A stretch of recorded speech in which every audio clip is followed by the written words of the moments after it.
Pues Rubén, si quieres, antes de pasar al turno de preguntas, si quieres trasladar a lo que está pasando ahora mismo en el Pacífico, ¿no? Que también es muy interesante porque también se está produciendo pues un ocaso de Japón, ¿no? Que ya ha alcanzado su máxima expansión más o menos a mediados del 42 y a partir de ahí pues también va a empezar a caer con este Estados Unidos que de verdad se pone en pleno rendimiento después de un esfuerzo enorme, porque recordemos que en el 41 Alemania estaba totalmente ya preparada para el combate, la Unión Soviética también estaban en combate de hecho, pero Estados Unidos partió con un ejército, creo recordar, de 100.000 hombres y va a tener que hacer un esfuerzo enorme por movilizarse, por ponerse a producir y por empezar a mandar tropas y suministros a todos los países, que recordemos que también parte del éxito de estas ofensivas soviéticas que estamos hablando, que habéis comentado precisamente que el ejército rojo estaba tan motorizado, también es mérito de que Estados Unidos se moviliza y empieza a mandarle recursos como si no hubiese un mañana. Entonces, al final,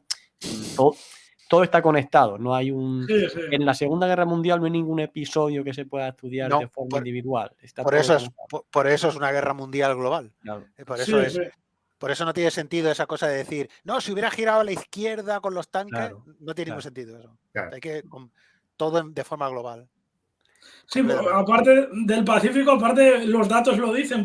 Comentaba al empezar el vídeo que en los últimos meses de la batalla de Guadalcanal, Japón se pone por delante por primera vez, bueno, por primera vez, lo había estado prácticamente siempre, incluso después de Midway, se pone por delante en número de portaaviones, porque en Guadalcanal es hundido uno japonés y dos norteamericanos. Está el Enterprise, que queda tocado en la batalla de las Islas Santa Cruz, que hunden allí al Hornet, al famoso Hornet, el que había tirado los aviones a Tokio, la operación Doolittle esta. Sí. Y bueno, este es reparado, vuelve en enero, el equilibrio es de si había estado en 2-0 Japón, ahora es 2-1, están los americanos, pero es curioso, termina Guadalcanal y en pocos meses de repente Estados Unidos tiene más portaaviones que Japón en mayo, porque ha empezado la industria a botar portaaviones que parece que ahí salen portaaviones como churros, las industrias de Seattle, de la costa oeste, también en la costa atlántica, y bueno, de hecho terminará la Segunda Guerra Mundial, ahora no recuerdo la cifra, pero creo que llegaron a votar del 41 al 45, creo que se llegaron a votar, no recuerdo, pero eran 90 y pico portaaviones, contando los pequeños de escolta, o sea, una barbaridad. Que Japón en toda la guerra creo que llegó a tener 25 portaaviones en toda la guerra, y encima mal empleados muchas veces. A todo esto se suma que muere Yamamoto, la famosa operación Venganza, que fue un poco mala suerte porque es curioso, eran dos aviones de transporte, uno es derribado, bueno, son derribados los dos, pero en el que no iba Yamamoto, que había otro general, pues sobrevive al impacto en la Tierra, o sea, podía haber sido perfectamente al revés.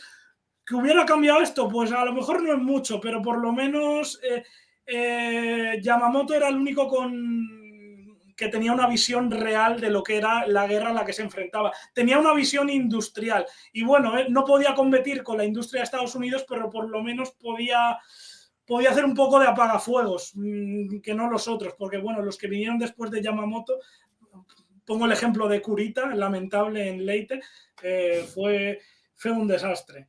¿Qué sucede en otros lados del Pacífico? Pues bueno, hay otra campaña que es la del norte, las Aleutianas, que ahí la verdad Estados Unidos, yo siempre digo que si Japón ocupaba las Aleutianas occidentales, que eran 3 islas, Attu, Kiska y Agatu, Estados Unidos con poner una brigada de bloqueo en las Aleutianas centrales hubiera bastado, se empecinó, quizá un poco por la propaganda que... Orgullo, sí, orgullo. Al principio se ocultó que no estaban los japoneses ahí, luego esto cuando salió a la opinión pública fue un escándalo, que Japón nos está ocupando un territorio, y al final, bueno, se tiraron ahí Estados Unidos 1 año y 2 meses para echar a los japoneses, empleando, esto no es una broma, un personal de 500.000 de hombres. No digo que todos fueran soldados de primera línea, pero el personal para mantener una logística en Alaska, porque Alaska, cuando empezó la guerra no había prácticamente nada, o sea, había un pequeño fuerte orientado hacia Canadá con 600 reservistas de la Primera Guerra Mundial. Pues bueno, creo que ahí Estados Unidos se equivocó. El cuarto ejército estadounidense, que era el que estaba en Alaska, yo creo que En el año 43 creo que era el ejército más grande del mundo, porque con 500.000 de personal, creo que ni el sexto ejército en Stalingrado, no sé, antes de Stalingrado no sé qué personal tenía el sexto ejército, pero por ahí debió tener. O sea, 330.000. ¿Cuánto? Sobre el papel, 330.000. Nunca estaba el plantel completo, pero se calcula que 270, 280 en la realidad. Pero sobre el papel tenía 330.000. Pues fíjate, la Comandancia Alaska, que luego se rebautiza como Cuarto Ejército, hablamos de 500.000 de personal. Es verdad que mucho de este personal se dedicaba a suministrar a la Unión Soviética de los puertos desde Fairbanks, desde Nome, etc. Pero bueno, ahí pierde una cantidad. Y es un poco porque el general que había allí, que era Simón Bolívar Wagner Jr., era un poco como Model. Cuando tenía que pedir fuerzas a Roosevelt, se lo enviaba todo a él, fuerzas y suministros. Entonces iba MacArthur, y es muy curioso, cuando van él y MacArthur, a MacArthur le da la mitad de las tropas y de suministros le da 5 veces más a Simón Bolívar Wagner que no a MacArthur cuando realmente se decidía todo en el Pacífico Sur, no en Alaska. Era absurdo, pero bueno. Claro, no podía soportarlo, Roosevelt no podía soportar a MacArthur. Decía que era aparte que su relación no era muy buena. Su relación entre ellos, aparte de todo, no era muy buena. Pero bueno, por poner un ejemplo, y a ti que te gusta África, Antonio, la 7ª división motorizada, que se estaba entrenando en los desiertos de California para partir al norte de África, en el último instante, cuando empiezan a embarcar en San Diego, se les dice a los soldados que van a ir a las Aleutianas. Y se transforma el nombre de la división, se le quita el término de motorizada, se le da de infantería y se lo envía a las Aleutianas, que bueno, Patton al enterarse que casi le da un ictus. Patton dirigía el centro de entrenamiento de guerra en el desierto. Claro, aparte. En California. Sí, de hecho había hasta las maniobras allí, toda. Sí, las famosas maniobras estas, sí. Hay una cosa con esto del Pacífico, y es que la prueba de que los norteamericanos pudieran acudir a la cita para matar a Yamamoto es porque interceptaban las comunicaciones japonesas desde 1930, ¿eh? Sí. Lo cual eso ya de entrada es como ultra, pero a lo bestia, ¿no? O sea, luego la guerra submarina despiadada, ¿no? Contra los mercantes japoneses, ¿no? El hecho de que los japoneses habían ocupado prácticamente una quinta parte de la superficie terrestre, ¿no? Eso no hay quien lo defienda en toda una serie. Entonces los norteamericanos digamos, empiezan a presionar en ese globo, en ese gran globo, y no tienen más que de hecho ir saltando. MacArthur, a partir de la Salomón, Nueva Guinea, dirección Filipinas, y Nimitz por las islas digamos, del cinturón exterior a Japón. Y en el momento en que Nimitz se apodera de las islas externas al territorio metropolitano japonés, los japoneses están vendidos completamente. Sí. O sea, llegan los B-29 y a partir de entonces aquello es una catástrofe tremenda, ¿no? O sea, la guerra de los japoneses no podían ganar si los alemanes no podían ganar en Europa, los japoneses menos, por decirlo así. Primero porque tenían a la mayor parte de los ejércitos en China, ¿no? Luego además abren otro frente en la India, por si no tuvieran bastante. Y entonces en el Pacífico lo que se libra es una guerra logística e industrial. Y en ese sentido, en ese campo, los norteamericanos no tienen rival. O sea, en ese momento ya es que los japoneses les dan todas las oportunidades, por decirlo así, ¿no? De todas maneras será el campo de batalla norteamericano por excelencia y el más sangriento, ¿eh? Sí. Mucho más. Y luego, por ejemplo, en cuanto al esfuerzo norteamericano de guerra, en mayo del 42, es decir, antes de que empiece Guadalcanal, tienen 6 divisiones, tienen un poco más de un cuarto de millón de hombres. Y van a acabar la guerra en el Pacífico con 3,6 millones de hombres en el Pacífico. O sea, es decir, porque en Estados Unidos lleva todo el peso casi prácticamente completo, ¿no? Junto a los australianos y británicos y tal en el Pacífico. Y los chinos en el frente de Birmania, que es un frente desconocido y despreciado, digamos, por el de hecho, en este periodo hay un intento británico con los Chindis famosos, que es un desastre, la operación Longcloth. Y bueno, y lo que salva un poco, lo que salva no, un poco no, lo que salva a Inglaterra en el año 42-43, que salva a la India, es China. que lleva Sí. la fuerza expedicionaria del general Lee Sun-yen, que es un magnífico militar, pese a que sufre más del 50% esa fuerza expedicionaria, es aniquilada. A partir del 43 empiezan a llevar hombres. Y entre finales del 43 y 44 hay más de 900.000 chinos, es decir, en el flanco de Birmania, apuntando contra los japoneses. Claro, Japón no puede hacer una invasión de la India. Porque No puede.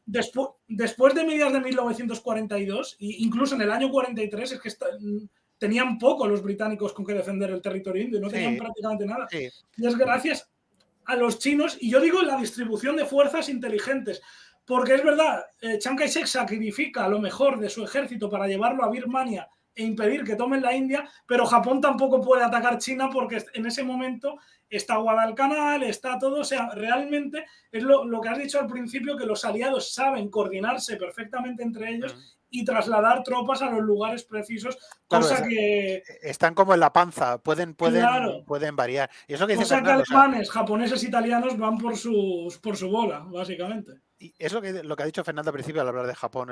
Yamamoto dice, pongámonos aquí y entonces dejémosle bien claro que si quieren quitarnos esto tendrán que pagar un precio tan grande de sangre que probablemente dirán, bueno, pues nos partimos el statu quo del Pacífico entre Estados Unidos y Japón, el mercado chino, para entendernos, ¿no? Que sería y tal. Pero los americanos, que además los japoneses es como en plan lo de las Torres Gemelas también un poco, ¿no? Les han atacado a traición y tal, los americanos dicen, no, o sea, los americanos dicen, no, o sea, no negociamos, ¿no? Con esto. Porque ¿en qué posición podía negociar Roosevelt?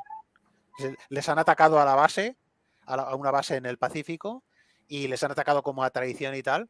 Roosevelt no podía decirle al pueblo americano, bueno, vamos a, ¿sabes? Que tampoco querían hacernos mucho daño, vamos a negociar y nos repartimos. Los norteamericanos no suelen negociar. De todas maneras, por comentar una cosa breve sobre esto, hay muchas similitudes entre Japón y Alemania, quiero decir, porque Estados Unidos se enfrenta a una Alemania o a un Japón que al final no tiene sus recursos concentrados. Aparte de que ya de por sí son inferiores, tampoco los puede concentrar completamente contra ellos, ¿no? Entonces, al final, Estados Unidos sabe perfectamente la situación que Japón tiene en China y sabe que una vez anulada la flota japonesa, que la va a poder anular en todas las batallas que lucha, o sea, no hay ninguna batalla en la que Estados Unidos, naval me refiero, salga perdiendo por diferencia, y en cualquier caso cualquier pérdida la va a poner, recuperar rápido. Al final Estados Unidos sabe lo que Japón tiene en China y sabe que la mayoría de sus recursos están allí, que de hecho también en esta etapa del 43 y a raíz también de las derrotas que está sufriendo Japón contra Estados Unidos, le va a pasar un poco como a los alemanes en el frente oriental, que todos los movimientos partisanos y todos los movimientos internos de China se van a hacer más fuertes porque dice, venga, que ahora es la nuestra, que Japón va perdiendo, podemos contribuir al esfuerzo de guerra y a comérnoslo. Entonces, los chinos no es que le tuvieran mucho cariño a los japoneses, porque los japoneses habían hecho atrocidad. Los chinos. Mira, has dicho lo de los partisanos y es muy curioso, como ese año 43, esa primera mitad, no hay batallas significativas. Es más, el peso en China, ese año, las dos ofensivas que hay en China, en este periodo de mediados del 43, la llevan a cabo los tailandeses en los estados Shan, y una campaña que hacen los mongoles a la defensiva, que vencen a los chinos en el desierto de Ordos. Pero entre japoneses y chinos en estos 6 meses prácticamente no hay nada. Lo que sí es curioso es que el 47% de las tropas japonesas están empeñadas contra los partisanos en este año. Claro. El 47% y el 75% de las fuerzas colaboracionistas, el régimen este de Wang Jingwei, también contra los partisanos. Y solo el 25% en primera línea. Realmente es un frente estático, como la Primera Guerra Mundial este año. Es curioso esto, ¿qué dices?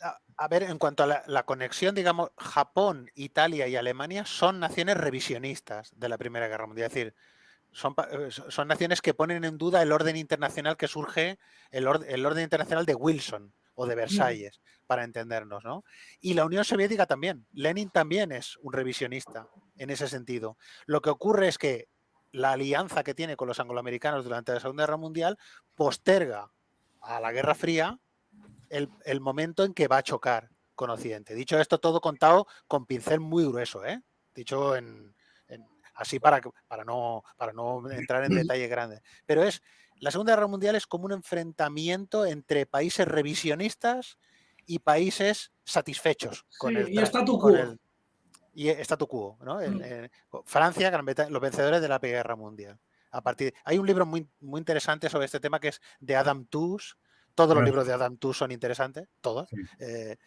Tiene una cosa además que tiene unos conocimientos de economía brutales, además, que a veces faltan mucho, ¿no? en esta cosa, y es el diluvio, el del nacimiento del orden internacional. Empieza en el 16 el libro y acaba en 1931, antes de la llegada de Hitler al poder, ¿no? Y habla de esto, además es un historiador que tiene unos conocimientos, además, que puede dar una visión muy global del asunto. El fracaso de la Revolución China de 1911, el fracaso de la revolución de febrero de Kerensky, el golpe de los bolcheviques, todo eso se va amasando una situación que va a desencadenar una serie de circunstancias. Y de aquellos polvos surgirán los lodos, digamos, ¿no? Pero son básicamente unas naciones revisionistas que ven su oportunidad para decir, oiga, que aquí no están ustedes solos, ¿no? Y se va a producir. Hitler les ayuda, en cierta manera, un poco lo que decía Hegel. Hitler es una especie de astucia de la historia, ¿no? Lo que decía Hegel de Napoleón, ¿no? Y es que les da un contrincante suficientemente, entre comillas, desbocado y suficientemente fantasioso, para entendernos, suficientemente loco, porque aún hay gente que te la encuentra que, digamos, a nivel de popular, del público, te dice, ese tío estaba loco, ¿no? Digamos, ¿no? Estaba loco, ¿no? Hitler, estaba loco, que hay que explicarles que una cosa es un loco y otra cosa es Hitler, digamos, ¿no? Son dos cosas completamente diferentes, ¿no? Que no se llamen a engaño. Pero les da esa astucia de la historia a los aliados para crear el nuevo orden internacional posterior, de 1945, ¿no? En el que, digamos, lo que vemos es que en parte es verdad, vemos una victoria de la libertad o de las democracias parlamentarias frente a los fascismos, digamos, ¿no? Luego ya eso se rompe cuando se ve que la Unión Soviética, democracia parlamentaria, no es mucho, ¿no? Pero es como funciona como una especie de astucia de la historia, Hitler o los fascistas, digamos, ¿no? Independientemente de que los regímenes fueran regímenes criminales, de hecho, que eran regímenes criminales, ¿no? Pero es ese duelo entre los revisionistas y las democracias liberales y su aliado coyuntural soviético. Esto nos llevaría lejísimos.